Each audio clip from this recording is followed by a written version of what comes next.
केरल में 26 वर्षीय युवा की आत्महत्या के मामले को लेके इंडियन यूथ कांग्रेस ने राष्ट्रीय स्वयंसेवक संघ के खिलाफ अपना मोर्चा खोल दिया। इस समय मैं तस्वीरें आपको रायसीना रोड स्थित इंडियन यूथ कांग्रेस के मुख्यालय की दिखाना चाहूंगा, जहां आप देख सकते हैं कि भारी संख्या में जो यूथ कांग्रेस के कार्यकर्ता हैं यहां पर इकट्ठे हुए हैं और दूसरी तरफ पुलिस की भारी तैनाती की गई है ताकि जो यूथ कांग्रेस के जो कार्यकर्ता हैं उनको यहां से बाहर निकलने से रोका जा सके। आप देख सकते हैं इस समय खींचतान चल रही है दिल्ली पुलिस और यूथ कांग्रेस के कार्यकर्ताओं में। आप देख सकते हैं कि दूसरी तरफ कैसे भारी संख्या में जो दिल्ली पुलिस के जवान हैं और साथ ही बैरिकेटिंग है वो कर रखी है। तस्वीरें आपको दिखाना चाहूंगा रायसीना रोड स्थित कांग्रेस यूथ कांग्रेस मुख्यालय की, जहां आप देख सकते हैं कि चारों ओर आपको पुलिस नजर आएगी और साथ ही यूथ कांग्रेस के कार्यकर्ता भी नजर आएंगे जो यहाँ पर अपना धरना प्रदर्शन दे रहे हैं। इस पर बातचीत करने के लिए हमारे साथ हैं आईवाईसी प्रमुख उदय भानु छिब। तो छिब जी, आप यहाँ पर इकट्ठे हुए हैं, अब जो केरला का मामला है उसकी कौन दिल्ली में भी सुनाई देने लग रही है। यहाँ हम आरएसएस के खिलाफ प्रोटेस्ट कर रहे हैं। जो आईटी स्टूडेंट था, जो आईटी प्रोफेशनल था, उसको सेक्सुअली एक्सप्लॉइट किया आरएसएस के लोगों ने और उसने सुसाइड कर ली।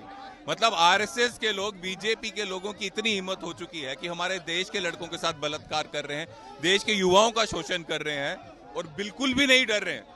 उनको पता है कि देश का युवा उनके खिलाफ हो गया तब भी कुछ नहीं उखाड़ सकता, अंत में वोट चोरी करके फिर से सरकार बना लेंगे। इस घमंड में चूर चूर आरएसएस वाले, बीजेपी वाले देश के लोगों का ऐसे शोषण कर रहे हैं। और मैं बताना चाहूंगा, पूरे देश में जो शाखाएं आरएसएस लगाती है ये सिखाती है कि देश के लोगों को, देश के युवाओं का शोषण कीजिए, उनको सेक्सुअली एक्सप्लॉइट करो, देश के युवाओं का, लड़कों का बलात्कार करो। ये सीख सिखाई जाती है आरएसएस की शाखाओं में।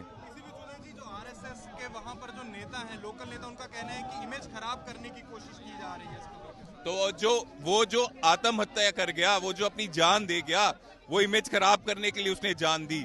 एक बार तो आप बलात्कार कर रहे हो, उसकी जान, इतना बलात्कार कर रहे हो, इतना उसको एक्सप्लॉइट कर रहे हो कि उसने अपनी जान दे दी, उसके बाद बोल रहे हो कि वो इमेज खराब करने के लिए ये सब हो रहा है। तो मतलब एक बंदा मृत्यु कर गया, अपनी जान उसने सेक्रीफाइस कर दी और उसके बाद गलती मानने के बजाय आप ये बोल रहे हो कि इमेज खराब करने की। आपकी इमेज किसी की भी जान से ज्यादा कीमती नहीं है।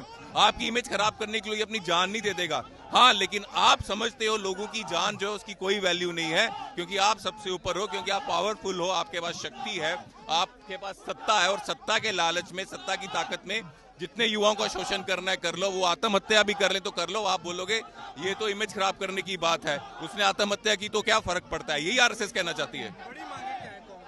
आरएसएस को बैन कर देना चाहिए देश से।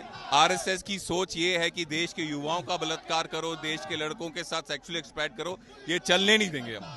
तस्वीरें मैं आपको दिखाना चाहूंगा आईवाईसी मुख्यालय की बाहर की, जहां आप देख सकते हैं कि भारी संख्या में जो कांग्रेस के कार्यकर्ता हाथ में झंडे और तख्तियां लेके आरएसएस के खिलाफ यहां पर धरना प्रदर्शन कर रहे हैं। क्योंकि अभी देखा गया कि केरला में एक 26 वर्षीय जो टेकी था उसने आत्महत्या कर ली। उसने अपने सुसाइड नोट में एक आरएसएस के कार्यकर्ता का नाम लिखा कि उसको सेक्सुअल अब्यूज किया गया बचपन में। इस मामले को लेकर देखा जा रहा है कि देश भर में जो राजनीति है वो गर्मा गई है, चाहे केरल में हो और चाहे दिल्ली में हो। देखा जा रहा है जो कांग्रेस है, भारतीय जनता पार्टी और आरएसएस के खिलाफ निशाना साध रही। वही सत्तारूढ़ केरला में जो सीपीआईएम है, उनका यूथ विंग डीवाईएसआई जो है, जो उनका यूथ विंग है और सीपीआईएम भी है, इस मामले में देखा जा रहा है कि आरएसएस को घेरती दिख रही है।